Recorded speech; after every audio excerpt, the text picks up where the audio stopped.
Hi friends, welcome back to my channel. Today I am going to discuss part 2 of Principles of Tooth Preparation. Here I am trying to discuss the principles put forward by Rosenstiel in his textbook Contemporary Fixed Prosthodontics for South Asia edition. In the previous lecture we have discussed the biology considerations in detail. And in this lecture, we will discuss mechanical considerations. Under mechanical, retention form, resistance form and deformation. So what is the retention? It prevents the removal of the restoration along the path of insertion or long axis of the tooth preparation. This is the retention. Here, the removal of the restoration, that is, it prevents the removal of the restoration and along the path of the insertion, okay, or the long axis of the tooth preparation. Here, this is the retention.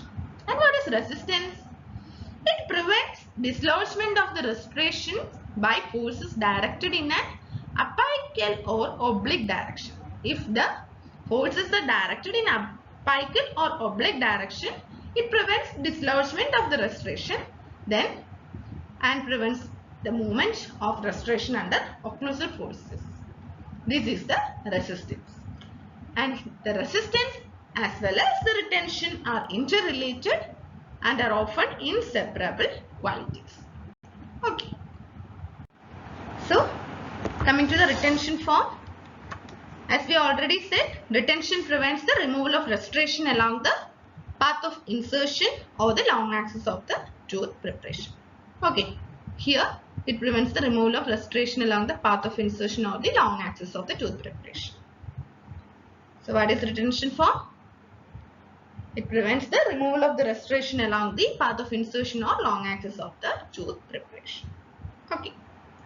So coming to the retention form, the dentist must consider the following factors when deciding whether the retention is adequate for a given fixed restoration. Okay, this is the retention. So which are they? Dislodging forces, geometry of the tooth preparation, roughness of the fitting surface of the restoration, materials being cemented and the luting agent being used. Okay.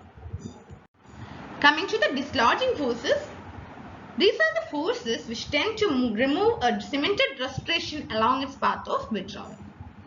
And FPD is subjected to the dislodging forces, that is flossing under the connectors and sticky foot. So magnitude of dislodging forces which depends on thickness of foot, surface area and surface texture of a restoration. Coming to the geometry of tooth preparation, most fixed dental prostheses depend on the geometric form of the preparation rather than on adhesion for retention, because most of the traditional luting agents are non-adhesive and they act by increasing the frictional resistance between the tooth and the restoration. So here this is the restrained movement. Okay, so in the example of nut and bolt, this is the restrained movement. So for effective retention, a tooth preparation must constrain the movement of a restoration. Therefore, it must be cylindrical. Okay. What is a sliding pair? Two cylindrical surfaces which constrained to slide along one another. This is the sliding pair. Here, the relationship between a nut and bolt is an example of restrained movement. Okay. The nut can move only along a precisely defined helical path. This is the precisely defined helical path. These arrow mark shows. Okay. And the nut can move only along this path. So for effective retention, tooth preparation must constrain the movement of a restoration. Therefore, it must be cylindrical. So minimizing taper effectively limits the number of directions in which a cast crown can be dislodged. Okay. Here the preparation is cylindrical if the two horizontal cross sections of the prepared axial tooth surface are coincident. So this is the mesodistal sections, this is the horizontal section, and this is the path of the rotary instrument. Here in this picture A, this is the complete crown and it is cylindrical and therefore it is retentive. And this is the partial crown, this is retentive if its sections are coincident and perpendicular movement is prevented by the grooves. These are the grooves. Okay, here the perpendicular movement is prevented by the grooves. And this third one, here the preparation is cylindrical, that is 1 and 2 coincide. This is the horizontal sections. Okay, here the 1 and 2 coincide, but because it can move perpendicularly to the axis of the cylinder, but it is not retentive. Okay. Here in this picture, it shows the cross sections 1 and 2 is not coincide and the preparation thus has little retention. So here the 1 and 2 cross sections do not coincide. Okay, so there is a little retention. Here in these situations, very little friction develops between the cement and the axial walls. Okay, and the cement is subjected to the tensile stress. And in this picture, it shows the retentive near parallel preparation with the frictional resistance. The cement is placed under shear stress. Okay, so the retentive near parallel preparation. Okay. So what is geometry of the tooth preparation? The various criteria are taper or total occlusal convergence, substitution of internal features, path of insertion, freedom of displacement, length and surface area, stress concentration, and type of preparation. So first one is the taper. Actually, the taper is an inclination. It is a relationship of one wall of a preparation to the long axis of that preparation. Okay, in this picture, it shows the taper. This one. Okay, here the relationship of one wall to the long axis of the tooth preparation. Taper diamond bar is used in 2 to 3 degree inclination. Okay, so opposing surfaces with 3 degree inclination, it causes the 6 degree taper. Theoretically, more nearly the parallel opposing walls of the preparation, greater should be the retention. And most retentive preparation should be one with parallel walls. So the parallel walls which show maximum retention and ideal taper is 6 degrees. Very, very important. Okay, so the parallel walls show maximum retention and the ideal taper is 6 degrees.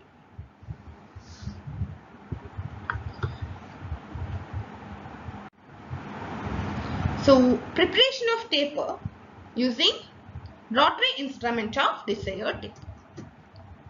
The instrument should be held parallel to the long axis of the tooth. This is the long axis of the tooth and the instrument should be parallel to the long axis of the tooth and moved through a cylindrical path as the tooth is prepared. And the taper of the instrument produces the desired axial wall taper.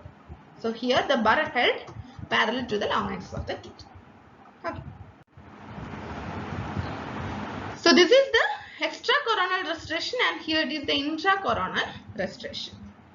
The essential element of retention is two opposing vertical surfaces in the same preparation. And these may be external surfaces such as facial and lingual walls of a full coverage crown and the internal surfaces, that is in the proximal box of a proximo-occlusal inlay.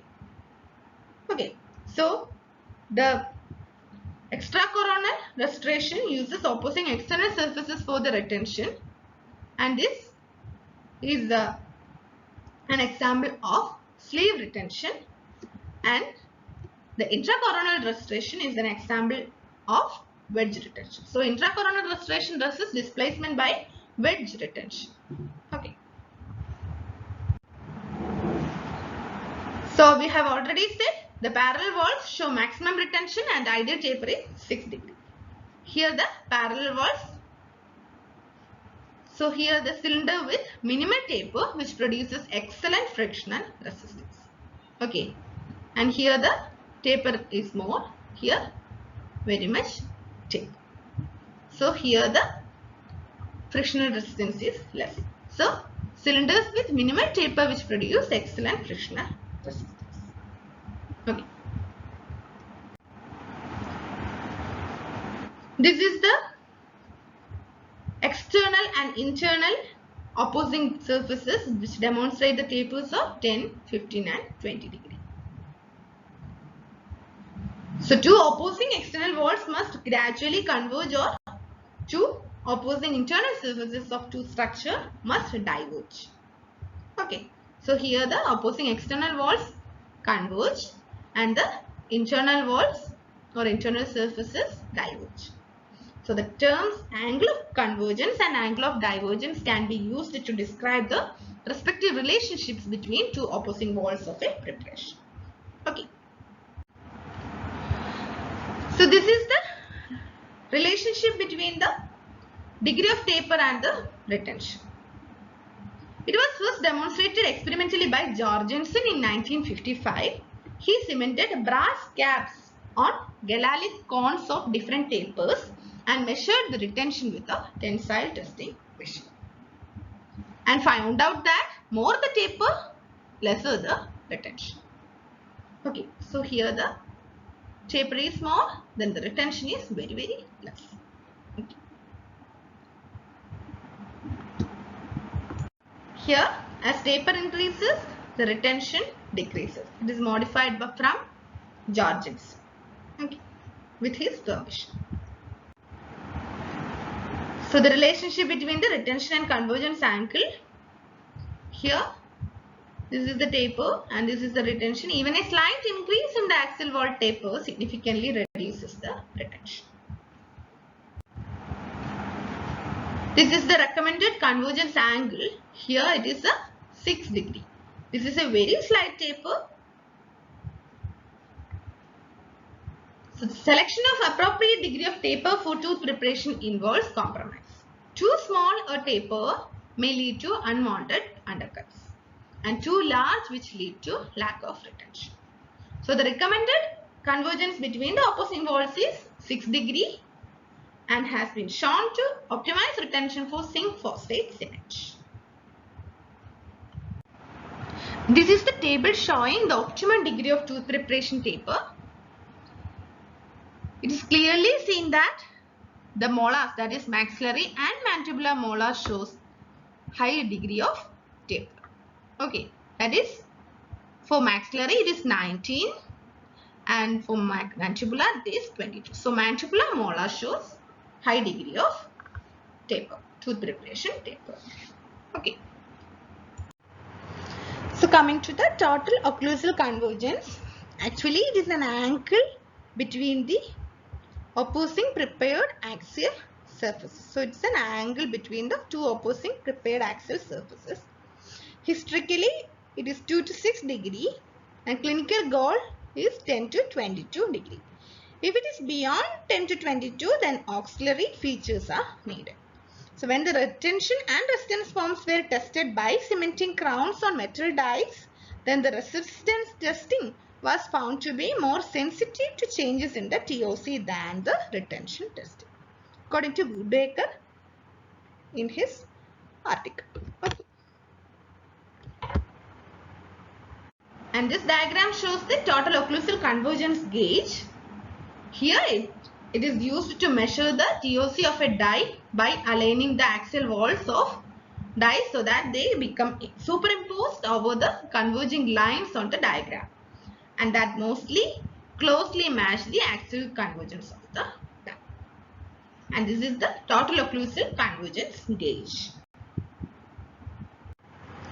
So coming to the surface area, if the restoration has a restricted taper and thus a limited path of placement, its retention depends on the length of this path or the surface area that is in sliding contact. The crowns with tall axial walls are more retentive than those with short axial walls.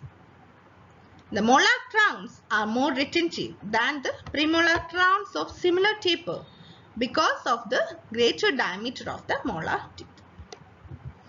This picture shows the preparations on molars which are more retentive than on the premolar because of the greater surface area for molars.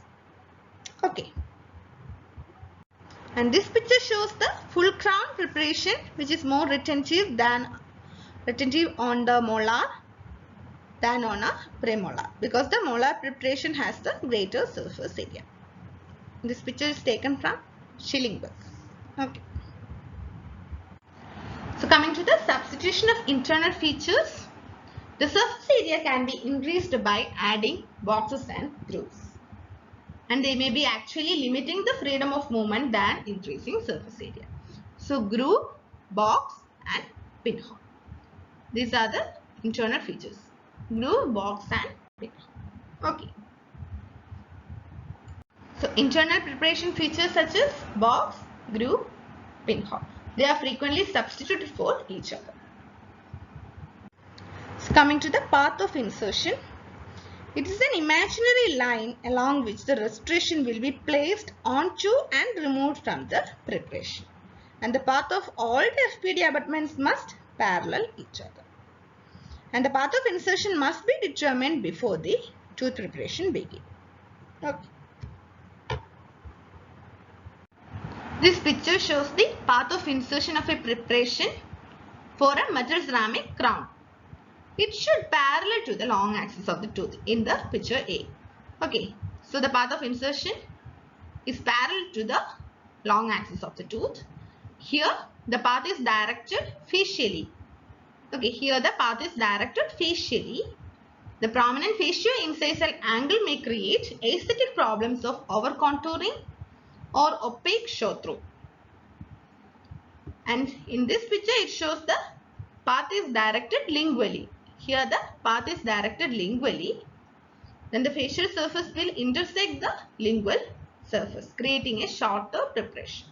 Okay, here it becomes short and it may also encroach the pulp here. Okay, so this is the path of insertion of a preparation for a metal ceramic crown.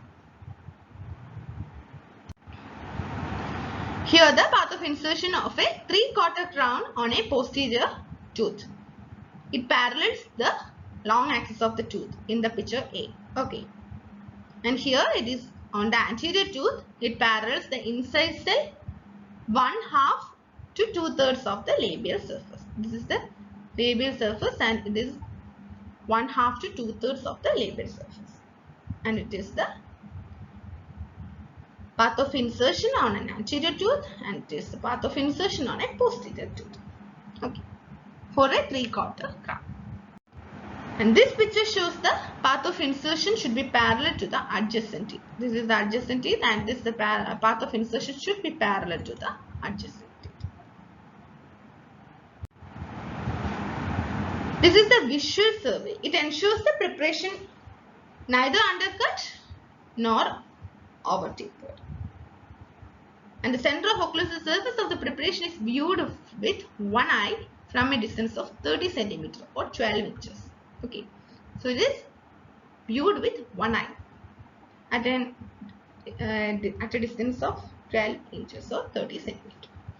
And the binocular vision is avoided. Undercut preparation can appear to have an acceptable taper. This picture shows the binocular vision. That is, if the both eyes are open when the preparation is viewed, then the undercuts may remain undetected. And for examining a preparation for undercuts, one eye should be closed. This is the proper technique and this is the improper technique. So, if the two eyes are open during the viewing of a preparation, then the undercuts remain undetected. And for a undercut determination, one eye should be closed. So visually checking a preparation for undercuts and taper, the center of occlusal surface of the preparation is viewed with one eye from a distance of 30 cm or 12 inch. Okay. So coming to this picture, it shows the improper technique. that is using 2 eyes for viewing a preparation. So undercut is not determined by using 2 eye open. And this is the proper technique to view tooth preparation, that is 1 eye is used to determine the undercuts and taper. Okay. So using the mouth mirror, in the patient's mouth, the mouth mirror is held at an angle half an inch above the preparation, and image is viewed with the 1 eye. So the preparation in the mouth is viewed through the mouth mirror using 1 eye. And for FPD abutments, that is the common path of insertion. Here the finger rest is established, and for viewing multiple abutments as in FPD, the mirror is moved without changing the angulation from one abutment to the another. Okay, here the mouth mirror is used and it is moved by pivoting on the finger rest without changing the angulation till the second preparation is centered. Okay, and using 1 eye. It is considered in the 2 dimensions, that is mesiodistal and facial-lingual. The mesiodistal inclination is parallel to the contact areas of the adjacent teeth. So this is the correct and this is the locked out. Okay. In case of partial veneer crowns, the posterior 3/4 crown is parallel to the long axis of the tooth. Anterior 3/4 crown parallel to the incisor half of the labial surface. Coming to the freedom of displacement, the retention is improved by geometrically limiting the path along which the restoration can be removed from the prepared tooth. The maximum retention is achieved when there is only one or single path of removal. So, number of paths along which a restoration can be removed from the tooth preparation is the freedom of displacement. Only one path, it shows the maximum retention. So, here it is only one path. This is multiple paths are there. Okay. And this is the freedom of displacement. Here it is limiting the path of withdrawal by using a grooves, which improves the retention. And here it is the unlimited path of withdrawal leading to poor retention. So grooves and proximal boxes can be used to increase retention by limiting the freedom of displacement in over-tapered preparation and in the absence of opposing axial wall. Coming to the length. The longer preparation, more the surface area and the more retentive. And the length must be great enough to interfere with the arc of casting pivoting about a point on the margin on opposite side of the restoration. So short preparations, then the inclination is critical. Okay. So if the occlusogingival length is more, then the retention is more, since there is a more surface area. Okay. And if it is a smaller tooth, then the short rotation radius and the retention is less compared to the longer tooth. And the grooves in the axial wall, which reduces the rotation radius. Okay. Coming to the stress concentration. When a retentive failure occurs, the eluting agent adheres to both the tooth preparation and fitting surface of the restoration. And hence, the cohesive failure occurs through the cement layer. And the stress concentration around the junction of axial and occlusal surfaces. And it can be minimized by rounding of the internal line angles. So sharp occluso-axial line angles should be rounded to minimize the stresses which can precipitate retentive failure. Changes in the preparation geometry does indirectly increase the retention of the restoration. And coming to the type of the preparation, here it is the complete crown and this is the partial coverage crown. So complete crowns are the most retentive than the partial coverage crowns, and the groove or proximal boxes which increases the retention. Okay.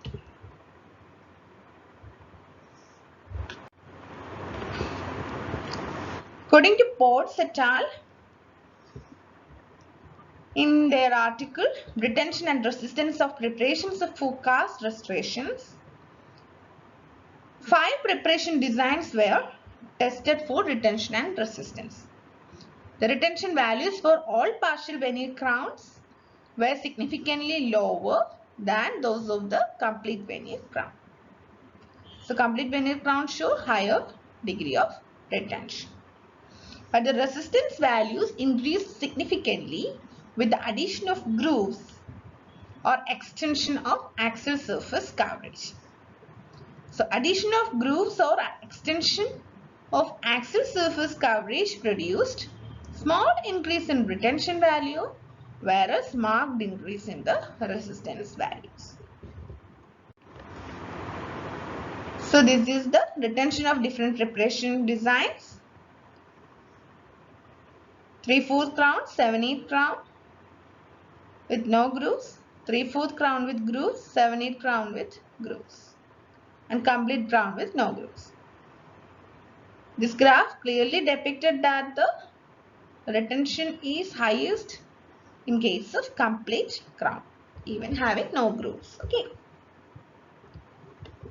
So the different types of preparation have different retentive values that correspond fairly closely to the total surface area of the axial walls with the restricted taper. And as long as the other factors, that is preparation height, is kept constant. Thus the retention of a complete crown is more than double that of the partial coverage restorations. Here the retention form of an excessively tapered preparation can be increased by adding grooves or pinholes because these limits the path of withdrawal.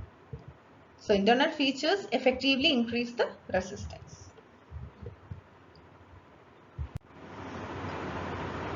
So coming to the roughness of the fitting surface of restoration.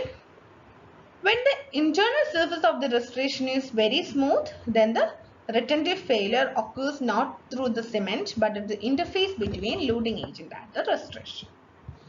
Under these situations, the retention is increased if the restoration is roughened or grooved. So if there are roughening or grooving the restoration, then the retention is increased. And the metal castings are more effectively prepared by air abrading the fitting surface with 50 microns of aluminum. Airborne particle abrasion shown to increase in the in vitro retention by 64%. Similarly, the acid etching of the fitting surface of restoration also improve retention with the certain luting agents. And failure rarely occurs at the interface between luting agent and the tooth. And roughening the tooth preparation, it's not recommended because the roughness adds to the difficulty of subsequent technical steps in crown fabrication such as imaging, impression making and waxing. So this is the roughness of the fitting surface of the restoration. So coming to the materials being cemented, the retention is affected by both the type of casting alloy and the core built-up material. Type 3 and Type 4 gold alloys are used for crowns and FPD. More reactive the alloy is, more adhesion there will be with certain luting agents. The nickel chromium alloys are used for long span FPD, and Type 1 and 2 gold alloys used for intracoronal restoration. And the luting agent being used, this is the crown retention studies. According to 6 in vitro studies, the researchers evaluated the effect of luting agent on the crown retention. Here is the percentage of the retention value with the zinc phosphate cement. Okay, here it is a zinc phosphate cement. Adhesive resins have greater retention than zinc phosphate. So adhesive cement is the most retentive luting agent. The conventional resins and glass ionomers yielded less consistent results. So the adhesive cements are most retentive Then the film thickness of luting agent effect is not certain. So the order is that adhesive resin, glass ionomer, zinc phosphate, polycarboxylate and zinc oxide huge. So coming to the factors influencing the retention of cemented restoration. Taper. If it is parallel, then the greater retention, that is 6 degree, is most appropriate. And if it is excessive taper, then it is lesser retention. Likewise, the surface area, it is large, then greater retention, and if it is small, then the lesser retention. Then the type of preparation, if it is molar complete crown, then the greater retention, then the premolar complete crown, then the partial crown, then the intracoronal restoration. It shows the lesser retention. Then the surface texture, if it is rough, it is greater retention, and if it is smooth, then the lesser retention. Then the film thickness, the effect is uncertain, and the luting agent, then that is adhesive resin, is greatest retention, then the glass ionomer, polycarboxylate, zinc oxide eugenol, then the zinc phosphate. Okay. So coming to the resistance form. So that is all about the retention form in detail. Then the resistance form, that is dislodging forces, luting agent being used, and geometry of the tooth preparation. So what is resistance form? It is the property which prevents the dislodgement of the restoration by forces directed in an apical or oblique direction, and it prevents any movement of the restoration under the occlusal forces. Limiting the freedom of displacement from torquing or twisting forces in a horizontal plane increases the resistance of a restoration. So here the resistance of different preparation designs. The line connects preparations with statistically similar displacement forces. And here it is highest resistance, it shows by complete crown. So the dislodging forces, mastication parafunctional activity, substantial horizontal or oblique forces. Lateral forces displace the restoration by causing rotation around the gingival margin. So the rotation is prevented by any areas of the tooth preparation that are placed in compression, called the resistance areas. So these are the resistance area and this is the non-resisting area. Then the luting agent being used, the resistance to deformation affected by compressive strength and the modulus of elasticity. So adhesive resin, glass ionomer, zinc phosphate, polycarboxylate and zinc oxide eugenol. Then coming to the geometry of the tooth preparation, type of preparation, freedom of displacement, occlusal cervical or incisor cervical dimension, ratio of occlusal cervical and facial-lingual dimension, circumferential form of the prepared tooth. So type of preparation, partial coverage restoration is the less than that of complete crown. So non-buccal resistance areas in the partial coverage crowns. Adding grooves or boxes which increases the resistance. It is greatest if the walls are perpendicular to the direction of the force. Here it is the radius of rotation reduction by using a proximal box. Here the walls of the groove which meet the axial wall at an oblique angle. It do not provide the necessary resistance. If it is an oblique angle, then it do not provide the necessary resistance. And if it is perpendicular to the rotating forces to resist the displacement. So walls of a groove must be perpendicular to rotating forces. So groove whose walls meet the axial wall at an oblique angle does not provide the necessary resistance. And V-shaped grooves produce roughly 1/2 as much resistance to lingual displacement as do the grooves with a definite lingual wall. And this picture shows the walls of a groove that meet the axial wall at an oblique angle do not provide the necessary resistance, and here the walls of groove must be perpendicular to the rotating forces to resist displacement, or it's a V-shaped grooves. This is the proximal box is also treated in a similar manner. If its facial and lingual wall forms the oblique walls or oblique angles with its pulpal wall, then there will not be adequate resistance to rotating forces. And the facial and lingual walls must meet the pulpal wall at an angle of 90 degrees so that these walls will be perpendicular to any forces that would tend to rotate the restoration. A flare is then added to the box so that there can be an accurate edge of gold at the cavus surface margin of the restoration.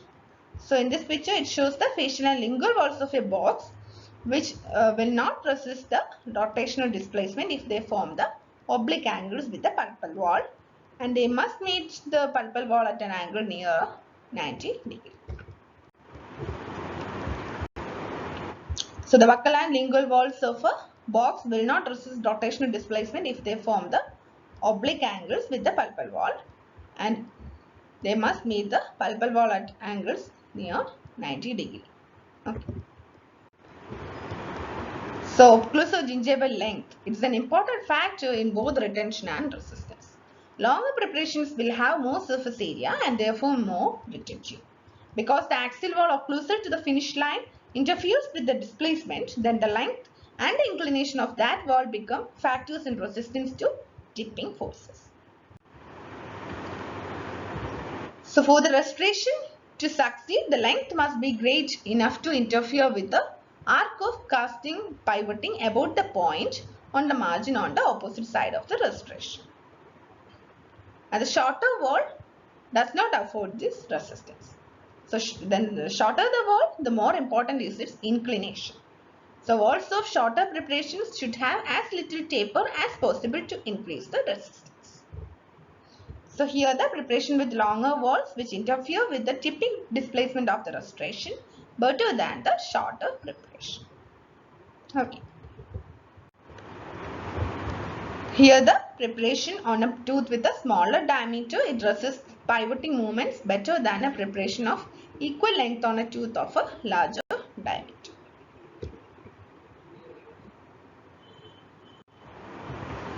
Here the resistance of a short preparation can be improved by adding grooves.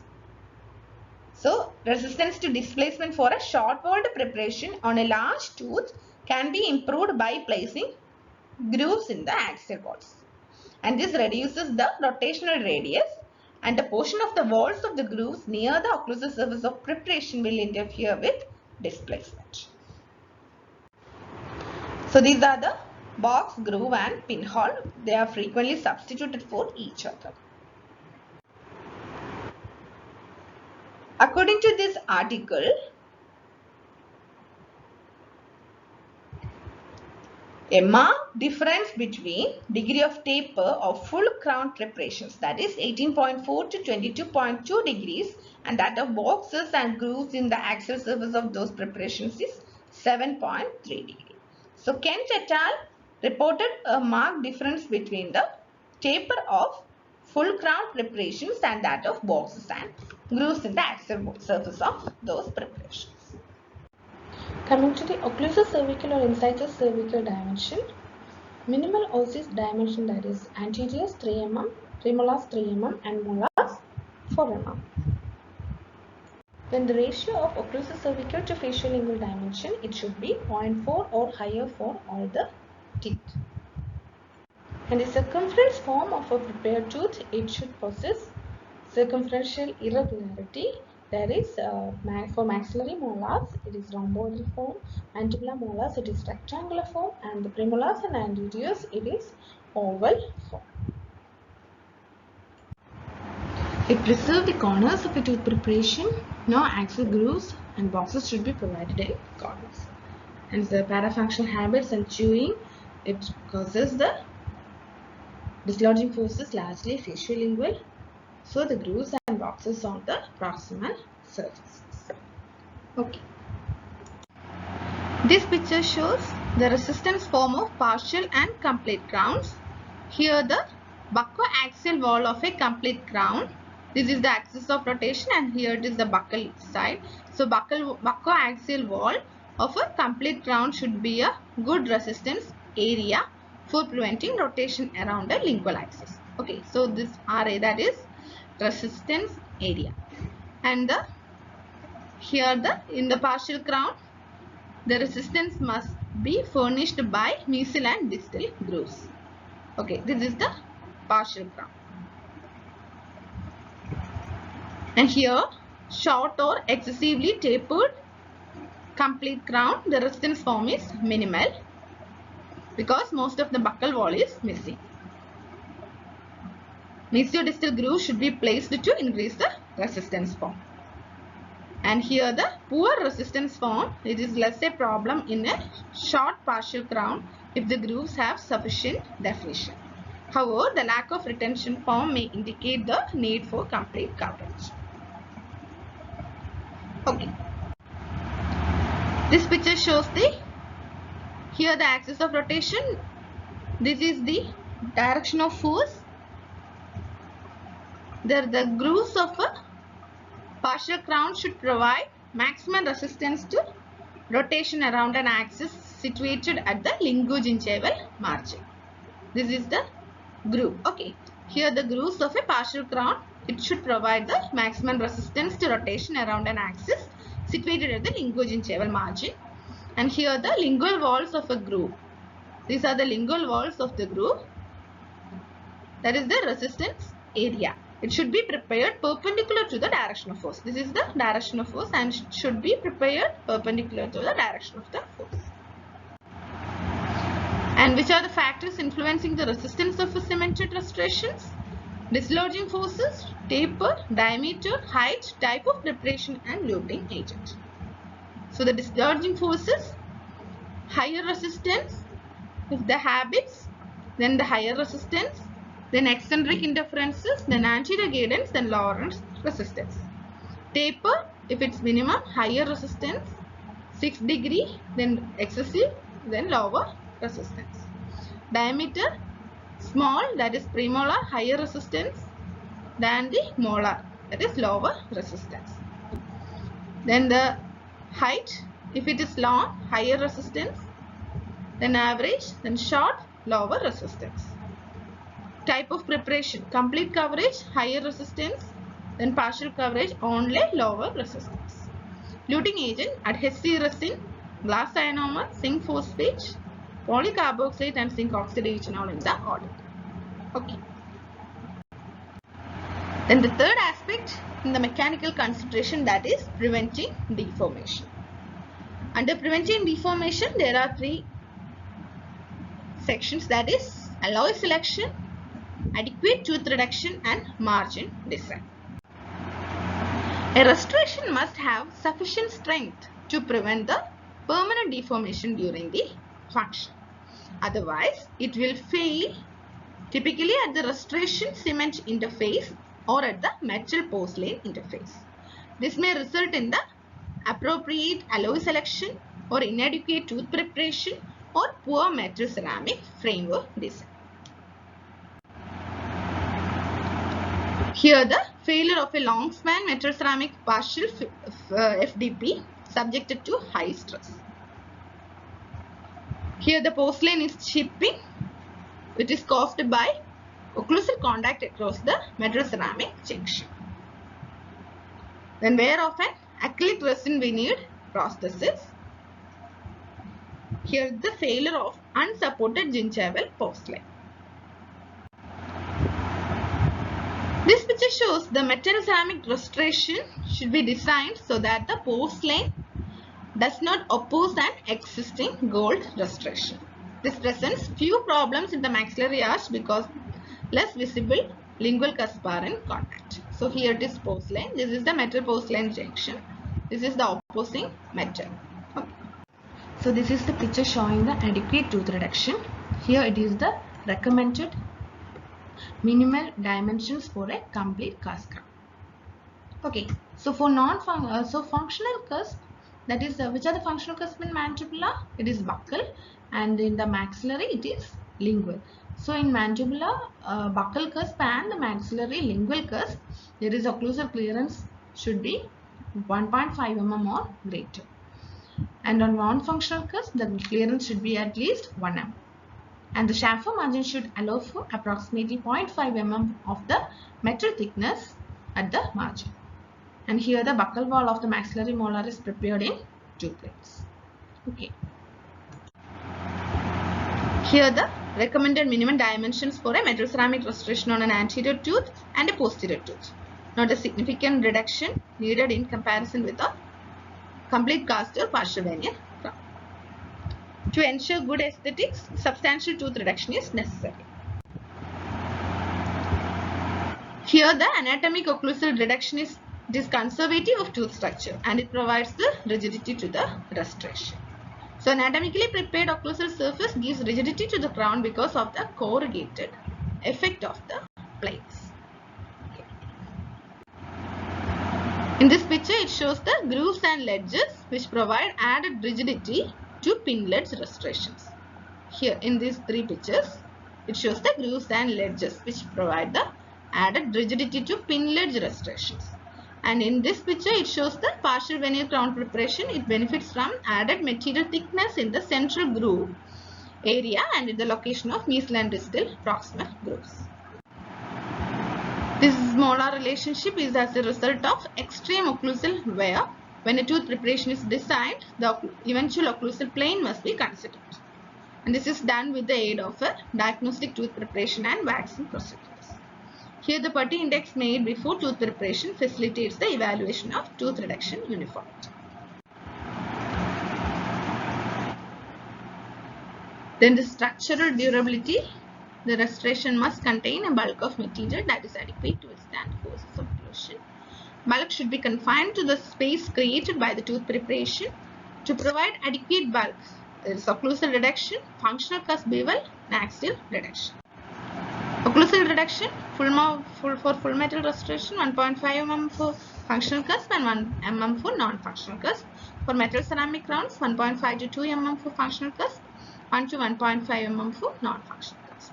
And all ceramic crowns, 2 mm overall. Here it is the adequate reduction, there is inadequate clearance, and here the over preparation. And the functional cusp bevel, the wide bevel on the lingual inclines of maxillary lingual cusp, buccal inclines of the mandibular buccal cusp. Adequate bulk of metal in area of heavy occlusal contact. If there is a lack of functional cusp bevel, then there is thin area in casting or over contouring or over inclination. Mechanical problems may be caused by improper choice of materials, poor framework design, or poor tooth preparation, or poor occlusion. And these factors can lead to fracture of the processes or displacement of the retainers. Long span posterior FDPs are particularly susceptible to mechanical problems. So that is about the mechanical considerations in detail. In the next lecture, we will discuss the aesthetic considerations, that is, minimum display of metal, maximum thickness of porcelain, porcelain occlusal surfaces, and subgingival margins. That's all for today's lecture. Please do like, share, and subscribe my channel for more videos. And thanks for watching. Stay home, stay safe.